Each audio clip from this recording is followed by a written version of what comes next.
குணசாலியான ஸ்திரியை கண்டுபிடிப்பவன் யார்? கண்டுபிடிச்சிட்டாரு. அவ எப்படிப்பட்டவனா பைபிள் சொல்லுது, அவருடைய விலை முத்துக்களை பார்க்கிலும் உயர்ந்தது. இருட்டோட குணசாலியான ஸ்திரீ என்ன பண்றாளா, இருட்டோட எழுந்து தன் வீட்டாருக்கு அலாரம் ஆஃப் பண்ணிட்டு மறுபடியும் தூங்கினாள்.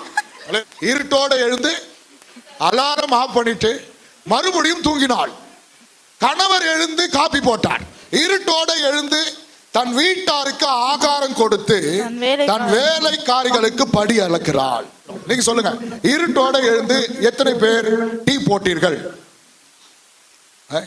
பாஸ்டர் உங்களுக்கு என்ன ஆகுது, நாங்கெல்லாம் வேலைக்கு போனோம் தெரியாதா உங்களுக்கு? வேலைக்கு போறவங்கள தான் நான் சொல்றேன்.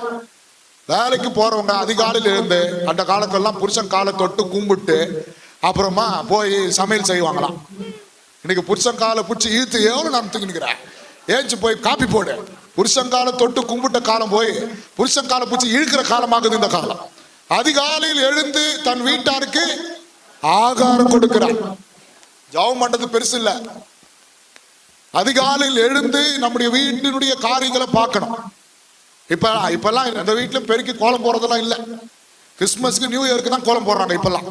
அப்பெல்லாம் சாணி தெளிச்சு பெருக்கி கோலம் போட்டு ஒரு வீட்லயும் போடுவாங்க எனக்கு. ஆனா இப்போ அதிகாலையில் எழுந்து கோலம் போடுறதுக்கு பதில் போடுறாங்க, நைட்லயே பெருக்கி கோலம் போட்டுறாங்க, காலையில லேட்டா எழுச்சிக்கலான்னு. நான் என்ன சொல்ல வரேன்னா, வீட்லயும் சரி சர்ச்சிலையும் சரி எந்த காரியத்திலும் தூங்கக்கூடாது.